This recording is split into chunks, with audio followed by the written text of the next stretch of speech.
Attack ꯄꯨ ꯇꯧꯔꯕꯗꯤ ꯔꯤꯇꯥꯂꯤꯌꯦꯠ ꯇꯧꯕꯅꯦ ꯃꯗꯨꯒꯤ ꯀꯩꯅꯣꯗꯨ ꯇꯧꯔꯝꯗꯕ ꯇꯥꯔꯕꯗꯤ ꯉꯔꯥꯡꯒꯤ ꯁꯦꯀ꯭ꯌꯨꯔꯤꯇꯤ ꯐꯣꯔꯁꯁꯤꯡꯅ ꯔꯤꯇꯥꯂꯤꯌꯦꯠ ꯇꯧꯗꯕ ꯇꯥꯔꯕꯗꯤ ꯂꯥꯛꯏꯕ ꯃꯣꯏ ꯇꯔꯥꯗꯨꯅ ꯃꯣꯏꯗ ꯄꯥꯏꯔꯤꯕ ꯃꯣꯏꯒꯤ ꯐꯥꯌꯔ ꯄꯥꯋꯔꯗꯨꯅ ꯁꯤꯚꯤꯂꯤꯌꯟ ꯑꯦꯇꯦꯛ ꯇꯧꯒꯦ ꯍꯥꯏꯅ ꯂꯥꯛꯑꯝ ꯇꯥꯔꯕꯗꯤ ꯑꯩꯈꯣꯏꯒꯤꯗꯤ ꯑꯣꯟꯂꯤ ꯋꯦꯟ ꯐꯥꯌꯔ ꯑꯄꯣꯟ ꯐꯥꯌꯔ ꯍꯟꯕꯅꯤ ꯔꯤꯇꯥꯂꯤꯌꯦꯠ ꯇꯧꯕꯅꯤ ꯀꯌꯥꯔꯛ ꯍꯟꯅ ꯑꯩꯈꯣꯏꯒꯤ ꯅꯣꯡꯃꯩ ꯀꯥꯞꯄ ꯀꯥꯞꯁꯤꯜꯂꯛꯄꯁꯤꯒꯤ 38ꯁꯨ ꯂꯣꯏ ꯁꯨꯕ ꯂꯩꯈ꯭ꯔꯦ ꯂꯣꯏꯅ ꯂꯣꯏꯅꯅ ꯉꯔꯥꯡꯒꯤꯗꯨ ꯊꯥꯔꯒ ꯄꯨꯂꯞꯅ ꯌꯨꯝꯁꯦ 79 ꯍꯥꯎꯁꯦꯁꯃꯨꯛꯁꯦ reduced to assess by this change. ꯑꯗꯨꯅ ꯉꯔꯥꯡꯒꯤꯗꯨꯗ ꯏꯈꯪ ꯈꯪꯍꯧꯗꯅ ꯃꯁꯤꯒꯤ ꯀꯩꯅꯣꯁꯦ ꯑꯦꯇꯦꯛ ꯇꯧꯔꯛꯄꯁꯦ ꯍꯧꯖꯤꯛ ꯕꯣꯔꯣꯕꯦꯀ꯭ꯔꯥ ꯄꯨꯂꯤꯁ ꯁ꯭ꯇꯦꯁꯟ ꯍꯥꯏꯇꯥꯔꯁꯨ ꯃꯁꯤꯗ ꯑꯩꯈꯣꯏꯅ ꯗꯤꯁꯄ꯭ꯂꯦꯁ ꯄꯔꯁꯟꯁꯤꯡꯁꯦ ꯑꯩꯈꯣꯏ ꯀꯝꯄ꯭ꯂꯦꯟ ꯇꯧꯋꯦꯕ ꯑꯔꯥꯎꯟ 100 ꯃꯣꯏꯒꯤ ꯄ꯭ꯔꯣꯇꯦꯛꯁꯟꯁꯦ ꯑꯩꯈꯣꯏ ꯄꯨꯂꯤꯁꯅ ꯄꯤ ꯑꯗꯨꯒ CRP ꯑꯩꯈꯣꯏꯕꯨ ꯁꯄꯣꯔꯠ ꯇꯧꯅꯕ CRPFꯁꯨ ꯂꯩ ꯑꯗꯨꯒ ꯉꯔꯥꯡ ꯏꯈꯪ ꯈꯪꯍꯧꯗꯅ ꯄꯨꯂꯤꯁ ꯁ꯭ꯇꯦꯁꯟꯁꯤꯗ ꯑꯦꯇꯦꯛ ꯇꯧꯔꯛꯄ ꯁꯥꯏꯃꯜꯇꯦꯅꯤꯌꯁꯂꯤ ꯑꯗꯒꯤ then adagi CRP ki sanction attack tawlakpa then kunga mai tharakpa sidagi CRP akoigi police madu like do ko retaliate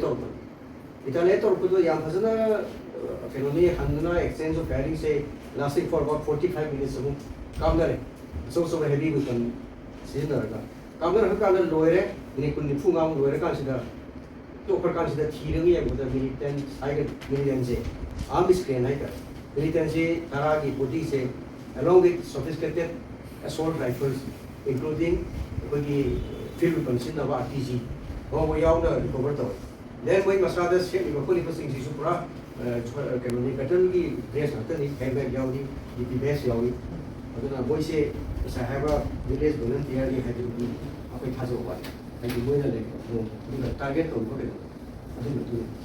aduna 시 그것이 보디스 방에 보면 통다 거기다 군도 많이 사고 그것도 기억 간다 내 보디 아니 디스플레이스 퍼슨 그 아니 뭐 방에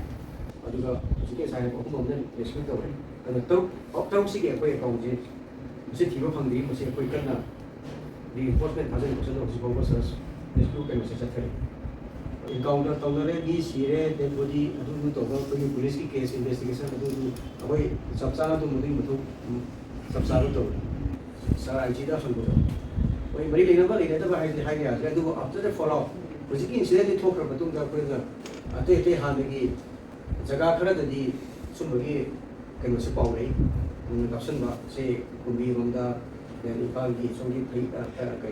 kumlo ki maninga then ipagi primary was right Ziki ngarabi thukto khagedagi ziki security force zik loido army assam rifle BSF CRPF civil police maximum alert zik laye aduna mujhe hai bise ngarabi to ziki koi aise sala so hai maximum distance koi gi only when fire upon fire hamani jare to aduna ziki attack ko torabadi bitale to bole aduna madugi kerodu tawramdaba tarabadi ngarabi security force ni bitale to tarabadi laibo boy taraduna boy da pai ba boy fire power duna civilian attack to ge hena lam tarabadi to ku to ri royal entirely jiwa se pra nakaya di boli security force here to kan bitale to kan act to kan aduna all concerned da koi da haijab se cooperation review sumai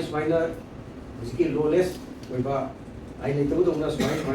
mana tongba ko utok to civilian target to wa police target to se masi degi pura masi wakan khanda berika masi to kun fe masi bana ya ko kani mi sir ka kanai bangja society jaga ngalo kam kun mo